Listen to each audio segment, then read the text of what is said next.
मैं आपको बताता हूँ कि यहाँ पे कंपनी ने किया क्या है और मिस्टेक किया है, और यहाँ मैं उसको ब्लेंडर बोलूँ। फ्रेंड्स, आज की इस वीडियो में हम बात करेंगे जी इस आउटडोर पीसीबी के बारे में। तो मैं इसके पहले आपको फंक्शन बताऊंगा और तरीक़ेकार बताऊंगा कि ये कैसे काम करता है।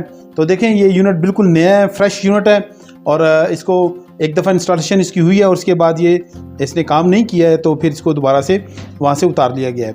तो ये देखें जी, ये शार्प कंपनी का जो है डीसी इन्वर्टर एयर कंडीशनर है 1.5 टन का, और इस वक्त ये काम बिल्कुल भी नहीं कर रहा है। इंडोर इसका चल रहा है लेकिन आउटडोर इसका काम नहीं कर रहा है। तो देखें, यहाँ पे 2 स्विचिंग रिले लगी हुई हैं। ये देखें जी, एक ये सॉफ्ट रिले होती है जो कि एसएमपीएस को ऑन करने के लिए है और उसको इनके पावर देने के लिए परमानेंट तौर पे, और फिर जो है वो पावर रिले होती है जो कि परमानेंट तौर पे इलेक्ट्रिक या जो सप्लाई है वो देती है कंप्रेसर को, जिससे कि कंप्रेसर जो है वो सॉफ्टली और आसानी से काम करता रहता है। इसके अलावा यहाँ पे मैं कुछ आपको दिखाता हूँ, कुछ सेंसर्स इंस्टॉल किए गए हैं कंपनी की तरफ से, तो और बहुत से दोस्त इसके बारे में शायद जानते भी हों। तो देखें, यहाँ पे इस वक्त जो मैं देख सकता हूँ, यहाँ पे कुछ देखें जी, ये है जी 3 मुझे नज़र आ रहे हैं यहाँ पे इस वक्त। ये देखें जी, ये एनटीसी सेंसर यहाँ पे लिखा हुआ है, लेकिन ये मुझे पीटीसी सेंसर लग रहा है। चलिए बहरहाल देखते हैं कि आगे चल के ये क्या चीज़ है। फिर आगे देखें जी, ये एक पीटीसी सेंसर है, ये कंफर्म पीटीसी सेंसर होता है, और ये भी पीटीसी सेंसर ही यहाँ पे लगा हुआ है। इसके अलावा यहाँ पे देखें जी, ये भी एक छोटा वाला जो है, ये भी पीटीसी सेंसर ही यहाँ पे इंस्टॉल किया गया है। और इनका मकसद क्या होता है जी? इनका मकसद ये होता है कि अगर किसी भी वजह से सिस्टम जो है वो ओवरलोड होता है या कोई प्रॉब्लम आती है, तो ये गर्म हो जाते हैं। गर्म होने के बाद इनकी रेजिस्टेंस जो है वो बहुत ज़्यादा हाई चली जाती है और सिस्टम जो है वो बंद हो जाता है। तो ये एक सेफ्टी डिवाइस की तरह यहाँ पे काम करता है। इसके अलावा इस पीसीबी को मैं रिपेयर करने से पहले क्या करूँगा कि इसको मैं चेक करूँगा कनेक्ट करके इंडोर के साथ, क्योंकि मैंने ये कुछ चीज़ें नोट की हुई हैं। सिस्टम जो है वो कंपनी ऐसे बनाती है कि जब तक इंडोर और आउटडोर आपस में कनेक्ट ना हो जाएं, तब तक ना तो इसका कोई फंक्शन काम करेगा आउटडोर का, और ना ही ये स्विचिंग करेगा। तो चलें, पहले तो ये चीज़ चेक करते हैं और उसके बाद फिर आगे नेक्स्ट स्टेप जो है वो देखते हैं। अब यहाँ पे देखें जी, मैंने इसको इलेक्ट्रिक दी है और यहाँ पे मैं आपको दिखाता हूँ कि इसका इंडोर यूनिट जो है वो ऑन हो चुका है। और ये देखें, इसको मैंने 16 डिग्री टेम्परेचर पे सेट किया है और ये काम कर रहा है। और अब यहाँ पे मैं आपको दिखाता हूँ कि इसका आउटडोर यूनिट जो है वो क्या फंक्शन कर रहा है। तो देखें, मैंने इलेक्ट्रिक तो दी है और इसके साथ मैंने देखें मल्टीमीटर भी इंस्टॉल किया है ताकि मैं इसके कम्युनिकेशन वोल्टेजेस को चेक कर सकूं। तो यहाँ पे देखें जी, इस वक्त ये एसी वोल्टेजेस पे काम कर रहा है, तो ये किसी किस्म के कोई वोल्टेजेस अप एंड डाउन नहीं हो रहे। तो ये देखें, अभी मैं इसको डीसी पे कर लेता हूँ, तो डीसी पे भी देखें कोई वोल्टेजेस अप एंड डाउन नहीं हो रहे। तो इसका मतलब है कि ये बिल्कुल डेड है और इसका पीसीबी जो है वो बिल्कुल काम नहीं कर रहा है आउटडोर। तो चलें, अब इसको हम रिपेयर करते हैं और देखते हैं कि इसमें क्या फॉल्ट है जिसकी वजह से ये फंक्शन नहीं कर रहा है। अब यहाँ पे देखें जी, इस यूनिट के डिस्प्ले पे जो है वो E6 जो है वो एरर आ गया है। तो अब यहाँ पे जो है E6 एरर की ऑलरेडी मैंने वीडियोस बनाई हुई हैं, अगर आपने नहीं देखी तो वो देख लें। लेकिन यहाँ पे अब वायर का कोई मसला नहीं है, कोई इशू नहीं है। यहाँ पे जो है इशू जो चल रहा है वो पीसीबी का है। तो इस पीसीबी को हम रिपेयर करते हैं और फिर देखेंगे कि ये यूनिट E6 एरर देता है कि नहीं देता है। अब सबसे पहले हमने सिस्टम को इलेक्ट्रिक दे दी है, तो इसके लिए देखें, मैं आपको दिखा देता हूँ कि सिस्टम में इस वक्त इलेक्ट्रिक मौजूद है। तो देखें जी, ये इस वक्त 229 AC वोल्ट जो हैं यहाँ पे इसके टर्मिनल पे आ रहे हैं। तो अब हम आगे चेक करते हैं कि आगे जो है वो ये सिस्टम जो है वो ऑन क्यों नहीं हो रहा।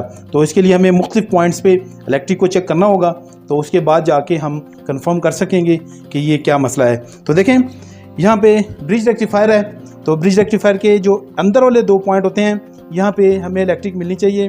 तो देखें जी, यहाँ पे 0.422 कुछ वोल्ट्स हैं, तो ये कुछ भी नहीं है। तो इसका मतलब है कि यहाँ तक इलेक्ट्रिक नहीं पहुँच रही है। अब क्या करते हैं कि यहाँ पे सिस्टम को और भी चेक कर लेंगे। तो यहाँ पे देखें, ये कैपेसिटर है, यहाँ पे इलेक्ट्रिक चेक करेंगे, ये पीटीसी सेंसर पे चेक करेंगे। इसके अलावा ये जो इसके फ्यूजेस हैं वहाँ पे चेक करेंगे कि यहाँ पे इलेक्ट्रिक आ रही है। तो इसके बाद फिर हम डिसाइड कर पाएंगे कि इसमें आगे हमने क्या करना है। अब यहाँ पे देखें जी, मैंने पीसीबी को उल्टा कर दिया है और इसके ऊपर हम मुख्तलिफ पॉइंट्स पे वोल्टेज को चेक करेंगे।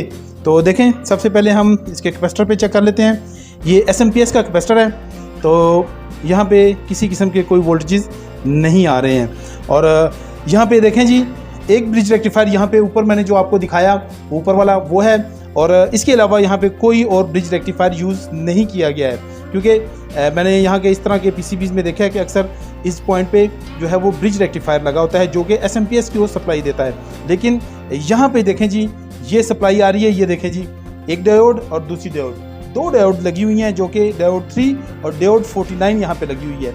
यहाँ से कुछ इलेक्ट्रिक का सिलसिला यहाँ पे लगाया गया है, लेकिन इसके लिए हमें ये थोड़ा चेक करना पड़ेगा कि ये क्या हो रहा है, क्योंकि इसके स्टडी के बगैर जो है वो हम आगे इसके ऊपर सही से काम नहीं कर पाएंगे।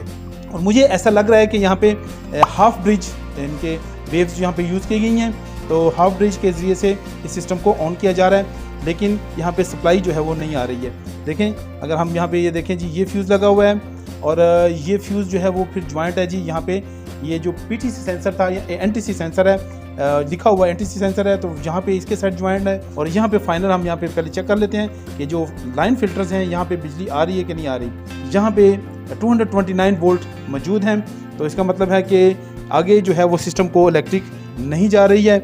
अब देखें जी, मैं इनको निकालता हूँ कंपोनेंट्स को, फिर चेक करते हैं कि ये क्या प्रॉब्लम इसमें है जिसकी वजह से ये पूरा पीसीबी ही काम नहीं कर रहा। ये कैपेसिटर को हमने निकाल दिया, इसके पीटीसी सेंसर को भी निकाल देंगे जी। देखें जी, ये इसका पीटीसी सेंसर एक निकाल दिया, अब यहाँ पे दूसरा भी मौजूद है।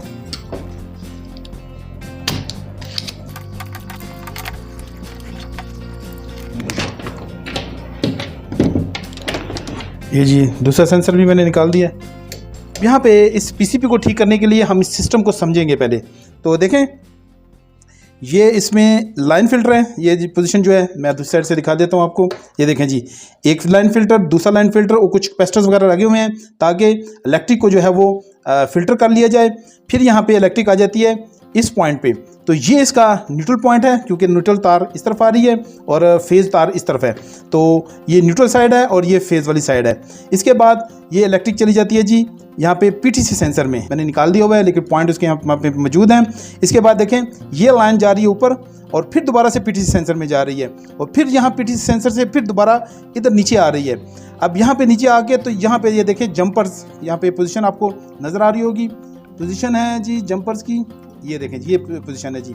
लेकिन यहाँ पे एक्चुअली जंपर्स मौजूद नहीं है, क्योंकि इसके बाद यहाँ पे देखें ये फ्यूज़ आ जाता है और इसके बाद ये इधर अंदर एनटीसी सेंसर या पीटीसी सेंसर जो है वो लगा हुआ है, तो वो दूसरे से मैं आपको दिखाता हूँ। लेकिन यहाँ पे ये जॉइंट नहीं है, आपस में जुड़े हुए नहीं हैं। अब इलेक्ट्रिक किस जगह से जाएगी वो ढूंढना होगा, तो उस पॉइंट को हम फिर ठीक कर लेंगे। अगर मैं इस साइड से देखूँ तो देखें जी, इलेक्ट्रिक जो है वो इस पॉइंट से, ये देखें ये जो बैक साइड पे मैं आपको दिखा रहा था कि न्यूट्रल आ रहा है और यहाँ पे ज्वाइंट हुआ है, तो ये पॉइंट है वो, और ये डायरेक्ट जो है वो कैपेसिटर में जा रहा है। अब यहाँ से फिर हम इसको देखते हैं जी, ये देखें जी, ये फ्यूज़ आ रहा है, फ्यूज़ से फिर इलेक्ट्रिक जो है वो पीटीसी सेंसर में आ रही है, पीटीसी सेंसर से फिर दोबारा देखें यहाँ पे ये पॉइंट जो है अंदर यहाँ पे ये जुड़ा हुआ है, तो ये पॉइंट किस जगह जुड़ा हुआ है वो मैं आपको दिखा देता हूँ इस साइड से।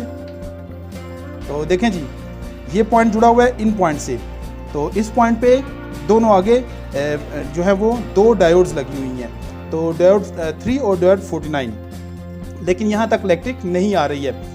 अब मैं आपको बताता हूँ कि यहाँ पे कंपनी ने किया क्या है और मिस्टेक किया है, और या मैं उसको ब्लेंडर बोलूँ या फिर उनसे मिस्टेक हो गई, क्या हुआ ये मुझे पता नहीं है। तो देखें जी, ये जो पॉइंट मैंने आपको दिखाए दूसरी साइड से, ये जंपर 2 और 3, तो ये आपस में ज्वाइंट ही नहीं है, जबकि जंपर 4, 5 आपस में ज्वाइंट हैं।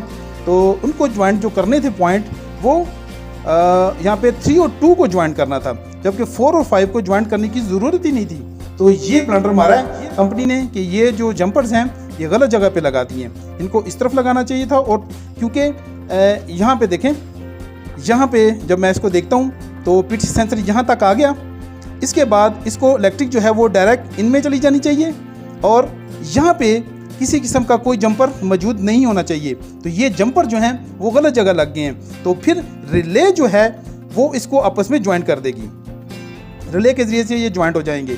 तो यहाँ पे ये कंपनी ने ब्लेंडर मारा हुआ है, तो यहाँ गलती हो गई है कंप्यूटर से या क्या हुआ है, तो बहरहाल हम अब इसको सही करेंगे और उसके बाद फिर देखते हैं कि ये सिस्टम ठीक होता है कि नहीं होता है। अब देखें जी, मैंने क्या किया है कि मैंने ये देखें, ये दोनों जंपर जो हैं वो यहाँ से निकाल दिए हैं, यानी कि जो 4 और 5 जंपर था, तो देखें मैं इस साइड से आपको दिखा देता हूँ, थोड़ा जूम कर लेते हैं। ये जी, ये देखें जी, मैंने 4 और 5 जंपर यहाँ से निकाल दिया है और एक जंपर जो है वो जंपर 3 में जो है वो उसको इंस्टॉल कर दिया है। अब हमारा सिस्टम जो है वो देखते हैं कि काम करता है कि नहीं करता, तो इसको इलेक्ट्रिक दे देते हैं और मैं देखता हूँ, अभी उसको उल्टा रख देते हैं क्योंकि इसकी जो लाइट्स हैं वो जल जाएंगी और हमें उससे काफ़ी ज़्यादा अंदाज़ा हो जाएगा कि हमारा सिस्टम काम कर रहा है कि नहीं कर रहा है। तो अब मैं इसको इलेक्ट्रिक देता हूँ। अब इसकी इलेक्ट्रिक ऑन कर देते हैं जी, और ये देखें जी, ये हमारा सिस्टम जो है वो ठीक हो चुका है। और ये देखें जिसने स्विच भी कर दिया और यहाँ पे देख सकते हैं कि दोनों लाइट्स जो हैं वो यहाँ पे जल रही हैं। ये देखें जी, ये ऑन हो चुकी हैं, ये ग्रीन और ये रेड वाली लाइट जो है वो LED जो है वो ऑन हो चुकी है, सिस्टम ऑन हो चुका है, इसने स्विच भी कर लिया है। और अब यहाँ पे हम क्या करेंगे कि इसकी इलेक्ट्रिक भी चेक कर लेंगे।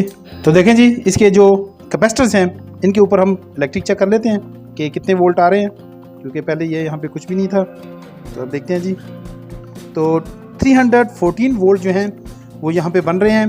तो सिस्टम हमारा ऑन हो चुका है, तो इसका मतलब है कि अब ये PCB बिल्कुल ठीक हो चुका है। अब हम क्या करेंगे, इनडोर के साथ इसको कनेक्ट करके तो इसकी कम्युनिकेशन भी जो है वो भी चेक कर लेंगे। अब यहाँ पे दोबारा से सिस्टम को हम इलेक्ट्रिक देते हैं और इसको इलेक्ट्रिक दे के ऑन करते हैं कि ये सिस्टम काम करता है कि नहीं। देखें जी, ये इसका इनडोर चल गया। अब हम इसको रिमोट से ऑन कर देंगे और यहाँ पे देखें जी, इसके अब कम्युनिकेशन सिस्टम को देखा जाए तो देखें जी, यहाँ पे अभी DC वोल्टेजेस जो हैं वो अप एंड डाउन हो रहे हैं, ठीक है। अब मैं इनको AC में कन्वर्ट कर देता हूँ। तो ये देखें जी, वोल्टेजेस की फ्लक्चुएशन जो है वो हो रही है। इसका मतलब है कि इसका कम्युनिकेशन सिस्टम जो है वो आपस में बिल्कुल सही काम कर रहा है और ये अब यूनिट बिल्कुल इस्तेमाल के काबिल हो चुका है। तो हम इसको क्या करेंगे कि कस्टमर को वापस दे देंगे और मुझे उम्मीद है कि यहाँ पे देखें जी, अब ये मुख्तलिफ F4, F5, F3, क्योंकि जो इसके सेंसर्स जो हैं वहाँ पे मौजूद नहीं है, तो इस वजह से ये हमें फॉल्ट दे रहा है। तो इसका मतलब ये है कि ये सिस्टम बिल्कुल कम्प्लीटली बेहतरीन काम कर रहा है और ये अपने यूनिट में जाके बिल्कुल सही काम करेगा।